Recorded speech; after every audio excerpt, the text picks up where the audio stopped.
नमस्कार दोस्तों, स्वागत है आप सभी का अपने यूट्यूब चैनल एग्जाम सोच पर। दोस्तों, आज के इस वीडियो में हम करेंगे संविधान के 500 महत्वपूर्ण प्रश्नों का पार्ट 2। इसका पार्ट 1 मैंने पहले ही अपलोड कर दिया है। अगर आपने उसे नहीं देखा तो उसे आप जरूर देखिएगा। सारे क्वेश्चन सिलेक्टेड इंपॉर्टेंट हैं और आपके सभी प्रतियोगी परीक्षाओं के लिए महत्वपूर्ण प्रश्न हैं, तो आप इस वीडियो को अंत तक जरूर देखिएगा। आपको हर एक प्रश्न का उत्तर इसी क्लास में याद हो जाएगा। तो चलिए फिर दोस्तों, आज के इस वीडियो को शुरू करते हैं। तो पहला क्वेश्चन है, महान्यायवादी की नियुक्ति कौन करता है? तो राष्ट्रपति करता है दोस्तों। भारत का राष्ट्रपति महान्यायवादी की नियुक्ति करता है और महान्यायवादी दोस्तों भारत का विधि अधिकारी होता है। विधि अधिकारी होता है भारत का महान्यायवादी। नेक्स्ट क्वेश्चन है, महान्यायवादी की नियुक्ति किस अनुच्छेद के अंतर्गत की जाती है? तो अनुच्छेद 76 के अंतर्गत महान्यायवादी की नियुक्ति की जाती है। अगला क्वेश्चन है, महान्यायवादी को उसके पद से कैसे हटाया जा सकता है? राष्ट्रपति के द्वारा हटाया जा सकता है। भारत के महान्यायवादी को वोट डालने का अधिकार नहीं है। ये किस अनुच्छेद में बताया गया है? अनुच्छेद 88 में बताया गया है कि महान्यायवादी को वोट डालने का अधिकार नहीं है। अनुच्छेद 88 में बताया गया है। नियंत्रक एवं महालेखा परीक्षक की नियुक्ति कौन करता है? भारत का राष्ट्रपति नियंत्रक एवं महालेखा परीक्षक की नियुक्ति करता है। नेक्स्ट क्वेश्चन, नियंत्रक एवं महालेखा परीक्षक अपना त्यागपत्र किसे देता है? राष्ट्रपति को देता है। निर्वाचन आयोग का गठन कौन करता है? तो राष्ट्रपति करता है दोस्तों। राष्ट्रपति निर्वाचन आयोग का गठन करता है। निर्वाचन आयोग की नियुक्ति कितने वर्ष के लिए की जाती है? 5 वर्ष के लिए निर्वाचन आयोग की नियुक्ति की जाती है। 5 वर्षों के लिए। दिनेश गोस्वामी समिति किससे संबंधित है? निर्वाचन आयोग से संबंधित हैं। नेक्स्ट क्वेश्चन है, भारत के प्रथम मुख्य चुनाव आयुक्त कौन थे? तो प्रथम मुख्य चुनाव आयुक्त थे दोस्तों सुकुमार सेन। सुकुमार सेन प्रथम मुख्य चुनाव आयुक्त थे। संविधान के किस भाग में संघीय न्यायपालिका का उल्लेख है? तो भाग 5 में संघीय न्यायपालिका का उल्लेख किया गया है, भाग 5 में। अगला क्वेश्चन, नेक्स्ट क्वेश्चन है, सर्वोच्च न्यायालय के न्यायाधीश की नियुक्ति कौन करता है? तो राष्ट्रपति करता है दोस्तों। भारत का प्रेसिडेंट सुप्रीम कोर्ट के न्यायाधीशों की नियुक्ति करता है। उच्चतम न्यायालय के न्यायाधीशों की सेवानिवृत्ति की आयु क्या है? 65 वर्ष तक की आयु तक उच्चतम न्यायालय के न्यायाधीश सेवा करते हैं। 65 वर्ष की आयु तक। किस अनुच्छेद में उच्चतम न्यायालय को परामर्शदायी बताया गया है? तो अनुच्छेद 43 में, अनुच्छेद 143 में बताया गया है उच्चतम न्यायालय को परामर्शदायी बताया गया है। आर्टिकल 143 में बताया गया है कि राष्ट्रपति सर्वोच्च न्यायालय से परामर्श मांग सकता है। नेक्स्ट क्वेश्चन, सर्वोच्च न्यायालय के न्यायाधीश को उसके पद से कैसे हटाया जा सकता है? महाभियोग की प्रक्रिया के द्वारा हटाया जा सकता है। और महाभियोग की प्रक्रिया दोस्तों भारतीय संविधान में अमेरिका के संविधान से ली गई है। अमेरिका के संविधान से महाभियोग की प्रक्रिया भारतीय संविधान में ली गई है और अनुच्छेद 61 में महाभियोग की प्रक्रिया बताई गई है। भारत के प्रथम न्यायाधीश कौन थे? हीरालाल चेकनिया भारत के प्रथम न्यायाधीश थे। मौलिक अधिकारों की रक्षा कौन करता है?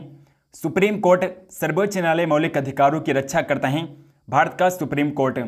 उच्च न्यायालय के क्षेत्राधिकार को घटाने या बढ़ाने का अधिकार किसको है? भारतीय संसद को है। अगला क्वेश्चन, उच्च न्यायालय के न्यायाधीश कितनी आयु तक अपने पद पर रह सकते हैं? तो अधिकतम 65 वर्ष की आयु तक उच्च न्यायालय के न्यायाधीश अपने पद पर रह सकते हैं। अधिकतम 65 वर्ष की आयु तक। उच्च न्यायालय के न्यायाधीश को उसके पद व गोपनीयता की शपथ कौन दिलाता है? राज्यपाल दिलाता है। राज्यपाल की नियुक्ति कौन करता है? राष्ट्रपति राज्यपाल की नियुक्ति करता है और राज्यपाल राष्ट्रपति के प्रसाद पर्यंत पद धारण करता है। राज्यपाल का वेतन व भत्ता किस कोष से आता है? राज्य की संचित निधि से आता है। भारत की पहली महिला राज्यपाल कौन थी? पहली महिला राज्यपाल सरोजिनी नायडू थी और ये उत्तर प्रदेश की प्रथम महिला राज्यपाल बनी थी। उत्तर प्रदेश की प्रथम महिला राज्यपाल बनी थी सरोजिनी नायडू। उत्तर प्रदेश की प्रथम महिला राज्यपाल बनी थी। नेक्स्ट क्वेश्चन है, किसकी अनुमति के बिना राज्य की विधानसभा में कोई भी धन विधेयक पास नहीं हो सकता है? तो राज्यपाल की अनुमति के बिना पास नहीं हो सकता है।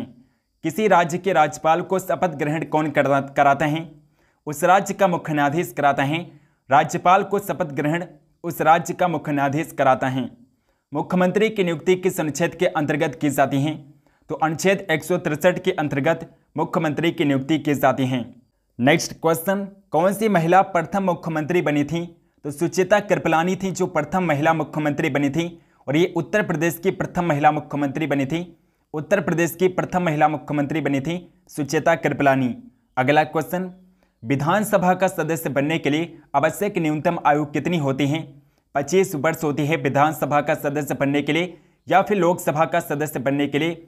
लोकसभा का सदस्य बनने के लिए भी न्यूनतम आयु कितनी होती है? 25 वर्ष होती है। और प्रधानमंत्री बनने के लिए भी न्यूनतम आयु 25 वर्ष होती है। विधान परिषद के सदस्य के लिए न्यूनतम आयु होनी चाहिए 30 वर्ष होनी चाहिए। विधान परिषद या फिर राज्यसभा का सदस्य बनने के लिए न्यूनतम आयु कितनी होती है? 30 वर्ष होती है राज्यसभा और विधान परिषद का सदस्य बनने के लिए। विधानसभा का सदस्य चुने बिना कोई मंत्री अपने पद पर कितने समय तक रह सकता है? तो अधिकतम 6 माह तक रह सकता है। किस संशोधन के द्वारा विधानसभा में निर्वाचित सदस्यों के दल बदल पर रोक लगाई गई थी? तो 92वां संविधान संशोधन था जो 1985 ईस्वी में किया गया था। 1985 ईस्वी में 92वां संविधान संशोधन था जिसके द्वारा दल बदल पर रोक लगाई गई थी। नेक्स्ट क्वेश्चन, अगला क्वेश्चन है, भारत में कितने प्रकार की आपातकालीन व्यवस्थाओं पर विचार किया जा सकता है? तो भारत में 3 प्रकार की आपातकाल व्यवस्था लागू की जा सकती हैं। 3 प्रकार की आपातकाल व्यवस्था भारत में लागू की जा सकती हैं और भारत में अब तक 3 बार आपातकाल घोषित किया जा चुका है। भारत में अब तक कितनी बार आपातकाल की घोषणा हो चुकी है? तो 3 बार आपातकाल भारत में लग चुका है। और भारत में 3 तरह के आपातकाल हैं, एक राष्ट्रीय आपातकाल, वित्तीय आपातकाल और राजकीय आपातकाल हैं भारत के। नेक्स्ट क्वेश्चन, किस अनुच्छेद के अंतर्गत राष्ट्रपति राष्ट्रीय आपातकाल की उद्घोषणा करता है? तो अनुच्छेद 352 के तहत राष्ट्रपति राष्ट्रीय आपातकाल की घोषणा कर सकते हैं, आर्टिकल 352 के तहत। भारत में वित्तीय आपात की घोषणा कितनी बार हुई है? तो भारत में अब तक कभी भी वित्तीय आपात की घोषणा नहीं हुई है। भारत में वित्तीय आपात की घोषणा अनुच्छेद 360 के तहत की जाती है, आर्टिकल 360 के तहत की जाती हैं। अगला क्वेश्चन है दोस्तों, संविधान के किस भाग में पंचायती राज का वर्णन है? तो भाग 9 में पंचायती राज का वर्णन किया गया है। संविधान के किस भाग में संशोधन प्रक्रिया है? भाग 20 में संशोधन प्रक्रिया बताई गई है। किस अनुच्छेद में संशोधन का उल्लेख किया गया है? तो अनुच्छेद 368 के तहत संविधान में संशोधन किया जाता है। भारतीय संविधान में प्रथम संशोधन कब हुआ था? 1951 ईस्वी में प्रथम संशोधन किया गया था भारतीय संविधान में और 9वीं अनुसूची को संविधान में जोड़ा गया था। 9वीं अनुसूची को प्रथम संविधान संशोधन के द्वारा जोड़ा गया था। किस संविधान संशोधन में लोकसभा का कार्यकाल 6 वर्ष से घटाकर 5 वर्ष कर दिया गया? 44वें संविधान संशोधन के दौरान वर्ष 1978 में 44वें संविधान संशोधन के दौरान लोकसभा का कार्यकाल 6 वर्ष से घटाकर 5 वर्ष कर दिया गया। नेक्स्ट क्वेश्चन, अगला क्वेश्चन है, संविधान सभा का अस्थायी अध्यक्ष कौन था? तो सच्चिदानंद सिन्हा संविधान सभा के अस्थायी अध्यक्ष थे और अस्थायी अध्यक्ष थे डॉक्टर राजेंद्र प्रसाद। भारत में संविधान कब लागू हुआ था? तो 26 जनवरी 1950 को भारतीय संविधान पूरी तरीके से लागू कर दिया गया था, 26 जनवरी 1950 को। नेक्स्ट क्वेश्चन है, संविधान निर्माताओं ने सबसे अधिक ध्यान किस पर दिया है? तो प्रस्तावना पर, उद्देशिका पर सबसे ज़्यादा ध्यान दिए हैं संविधान निर्माताओं ने। भारतीय संविधान की उद्देशिका में परिवर्तन किस संशोधन अधिनियम के द्वारा किया गया था? तो 42वां संविधान संशोधन था जो 1976 ईस्वी में हुआ था। 42वें संविधान संशोधन के दौरान पहली बार उद्देशिका में परिवर्तन किया गया और समाजवादी, धर्मनिरपेक्ष और अखंडता शब्द प्रस्तावना में जोड़े गए थे। भारत में किस प्रकार की शासन व्यवस्था अपनाई गई है? ब्रिटिश संसदात्मक प्रणाली अपनाई गई है। ब्रिटिश संसदात्मक प्रणाली अपनाई गई है भारतीय शासन व्यवस्था में। नेक्स्ट क्वेश्चन, अगला क्वेश्चन है, भारतीय संविधान का कौन सा लक्षण आयरिश संविधान से अनुप्रेरित है? तो नीति निर्देशक तत्व हैं जो आयरलैंड संविधान से भारतीय संविधान में अपनाए गए हैं। अगला क्वेश्चन, भारतीय संविधान का सबसे बड़ा एकाकी स्रोत कौन सा है? तो गवर्नमेंट ऑफ इंडिया एक्ट 1935 यानी कि भारत शासन अधिनियम 1935 भारतीय संविधान का सबसे बड़ा एकाकी स्रोत है। विधि के समक्ष समता का अधिकार कहाँ से लिया गया है? इंग्लैंड से लिया गया दोस्तों। ब्रिटेन देश से विधि के समक्ष समता का अधिकार लिया गया है और विधि के समक्ष समता का अधिकार अनुच्छेद 14 में बताया गया है, आर्टिकल 14 में बताया गया है। प्रस्तावना की भाषा किस देश से ली गई है? प्रस्तावना की भाषा ऑस्ट्रेलिया देश से ली गई है और प्रस्तावना दोस्तों अमेरिका के संविधान से ली गई हैं। संविधान के किस भाग में संशोधन किया गया है? 20वें भाग में संशोधन किया गया है। 20वें भाग में संशोधन का प्रावधान बताया गया है। संविधान के किस भाग में नागरिकता का वर्णन है? तो संविधान के भाग 2 में अनुच्छेद 5 से 11 में नागरिकता का वर्णन किया गया है। नेक्स्ट क्वेश्चन, भारतीय संविधान के किस अनुच्छेद में यह लिखा है कि भारत राज्यों का एक संघ होगा? तो अनुच्छेद 1 में बताया गया है कि भारत राज्यों का एक संघ होगा। ये आर्टिकल 1 में बताया गया है। भारतीय संविधान के किस अनुच्छेद में कल्याणकारी राज्य की अवधारणा वर्णित है? तो अनुच्छेद 45 में वर्णित है। संविधान के किस अनुच्छेद में मंत्रिमंडल शब्द का प्रयोग संविधान में एक बार हुआ है? तो अनुच्छेद 352 में मंत्रिमंडल शब्द का प्रयोग किया गया है, आर्टिकल 352 में। नेक्स्ट क्वेश्चन है, संविधान में किस अनुच्छेद के अंतर्गत अधीन न्यायालय या जिला न्यायालय का वर्णन है? तो अनुच्छेद 233 में अधीन न्यायालय का वर्णन किया गया है, आर्टिकल 233 में। अनुच्छेद 356 का संबंध किससे है? राष्ट्रपति शासन से है। अनुच्छेद 356 के तहत किसी राज्य में राष्ट्रपति शासन लगाया जाता है। नेक्स्ट क्वेश्चन, संविधान के किस अनुच्छेद के अंतर्गत राज्य सरकार को ग्राम पंचायत के संगठन का निर्देश दिया गया है? तो अनुच्छेद 40 के अंतर्गत दिया गया है। किस अनुच्छेद के अंतर्गत उपराष्ट्रपति पद की व्यवस्था है? तो अनुच्छेद 63 में बताया गया है, आर्टिकल 63 में बताया गया है कि भारत का एक उपराष्ट्रपति होगा। नेक्स्ट क्वेश्चन, वित्तीय आपात की घोषणा किस अनुच्छेद के अंतर्गत होती है? तो अनुच्छेद 360 के तहत वित्तीय आपातकाल की घोषणा की जाती है, आर्टिकल 360 के तहत। नेक्स्ट क्वेश्चन है, भारतीय संविधान में भारत वर्णित किया गया है। तो भारत को राज्यों का संघ वर्णित किया गया है भारतीय संविधान में। नए राज्य का गठन अथवा उसकी सीमा में परिवर्तन करने का अधिकार किसको है? संसद को है, पार्लियामेंट को है। भाषाई आधार पर राज्यों का पुनर्गठन किस वर्ष किया गया था? 1956 ईस्वी में भाषाई आधार पर राज्यों का पुनर्गठन किया गया था और पहला राज्य बनाया गया था दोस्तों आंध्र प्रदेश। आंध्र प्रदेश भाषाई आधार पर पहला राज्य बनाया गया था, आंध्र प्रदेश राज्य। नेक्स्ट क्वेश्चन है, भारत में इस समय कितने राज्य व केंद्र शासित प्रदेश हैं? तो 28 राज्य हैं और 8 केंद्र शासित प्रदेश हैं। किस संवैधानिक संशोधन के अंतर्गत सिक्किम को भारत का सह राज्य बनाया गया था? तो 35वां संविधान संशोधन था जो 1974 ईस्वी में किया गया था। 1974 ईस्वी में 35वां संविधान संशोधन किया गया था, जिसके द्वारा सिक्किम को सह राज्य बनाया गया था और 36वें संविधान संशोधन के द्वारा सिक्किम को भारत का पूर्ण राज्य बनाया गया। नेक्स्ट क्वेश्चन, राज्य पुनर्गठन आयोग के अध्यक्ष कौन थे? फजल अली थे। राज्यों का निर्माण किस अनुच्छेद के अंतर्गत होता है? तो अनुच्छेद 3 के अंतर्गत राज्यों का निर्माण होता है, आर्टिकल 3 के अंतर्गत। मौलिक अधिकारों के बारे में सुनवाई करने का अधिकार किसको है? सर्वोच्च न्यायालय को है, सुप्रीम कोर्ट के हैं। सुप्रीम कोर्ट को मौलिक अधिकारों के संबंध में सुनवाई करने का अधिकार है और ये बताया गया है दोस्तों अनुच्छेद 32 में, आर्टिकल 32 के तहत सुप्रीम कोर्ट मौलिक अधिकारों के बारे में सुनवाई करता है। नेक्स्ट क्वेश्चन है, मौलिक अधिकारों में संशोधन का अधिकार किसको है? संसद को है। भीमराव अंबेडकर ने किसे संविधान का हृदय एवं आत्मा की संज्ञा दी है? तो संवैधानिक उपचारों के अधिकार को डॉक्टर भीमराव अंबेडकर ने संविधान का हृदय एवं आत्मा कहा है और संवैधानिक उपचारों का अधिकार अनुच्छेद 32 में बताए गए हैं और अनुच्छेद 32 में 5 प्रकार की रिटें बताई गई हैं। 5 प्रकार की रिटें अनुच्छेद 32 में बताई गई हैं। नेक्स्ट क्वेश्चन है, किस याचिका का अर्थ होता है हम आदेश देते हैं? तो परमादेश का अर्थ होता है हम आदेश देते हैं। मूल अधिकारों पर प्रतिबंध लगाने का अधिकार किसके पास है? संसद के पास है दोस्तों। केवल संसद मूल अधिकारों पर प्रतिबंध लगा सकती है। नेक्स्ट क्वेश्चन, भारतीय संविधान में नागरिकता संबंधी अधिकार किस अनुच्छेद में दिए गए हैं? अनुच्छेद 5 से 11 में दिए गए हैं। आर्टिकल 5 से 11 में नागरिकता संबंधी अधिकार दिए गए हैं। नेक्स्ट क्वेश्चन है, भारतीय संविधान का कौन सा अंग समाजवादी व्यवस्था करने की प्रेरणा देता है? तो नीति निर्देशक तत्व हैं जो समाजवादी व्यवस्था करने की प्रेरणा देते हैं। वर्तमान में संविधान में कुल कितने मौलिक कर्तव्य हैं? 11 मौलिक कर्तव्य हैं। संविधान में मौलिक कर्तव्य किसके लिए हैं? भारत के सभी नागरिकों के लिए संविधान में मौलिक कर्तव्य दिया गया है, भारत के सभी नागरिकों के लिए। संसद के 2 क्रमिक अधिवेशनों के मध्य कितना समय अंतराल होता है? 6 माह का समय अंतराल होता है। नेक्स्ट क्वेश्चन है, सांसदों का वेतन का निर्धारण कौन करता है? संसद करता है।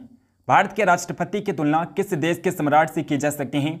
तो ब्रिटेन के सम्राट से भारत के राष्ट्रपति की तुलना की जा सकती है, ब्रिटेन के सम्राट के समान।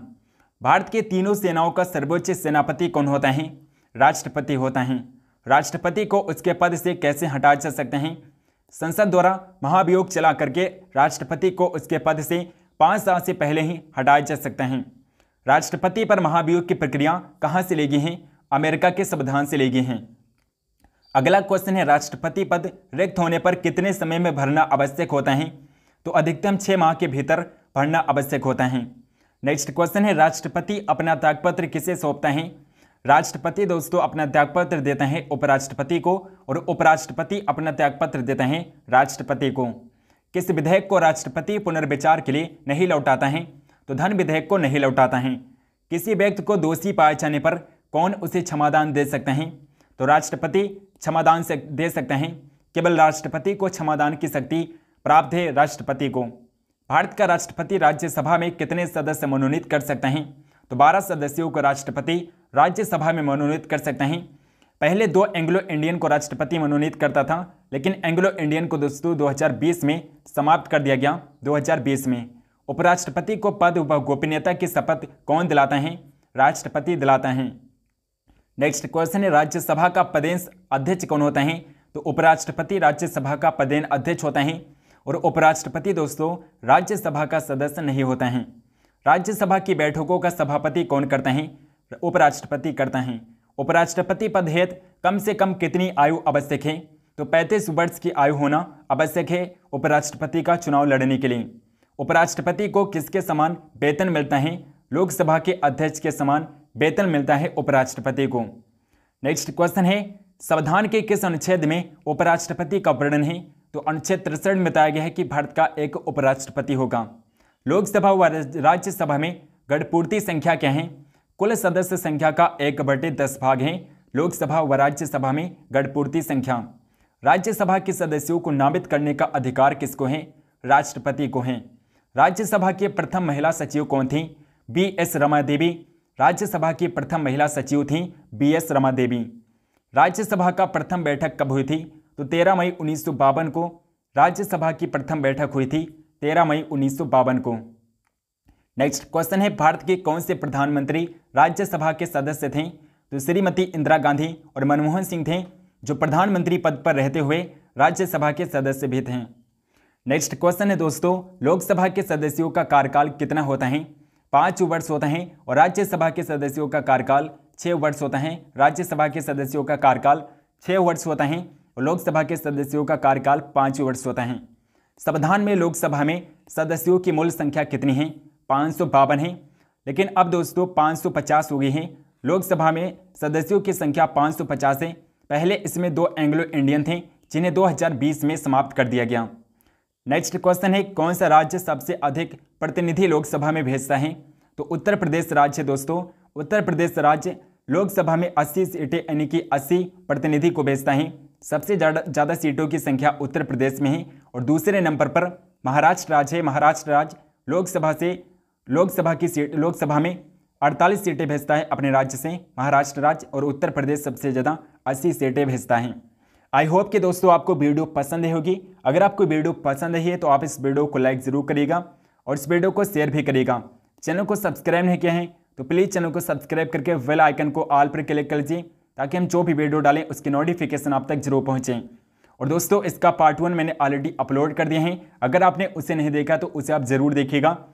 पार्ट 1 वीडियो की लिंक इस वीडियो के डिस्क्रिप्शन बॉक्स में आपको मिल जाएगी। तो मिलते हैं नेक्स्ट वीडियो में, तब तक के लिए जय हिंद, वंदे मातरम।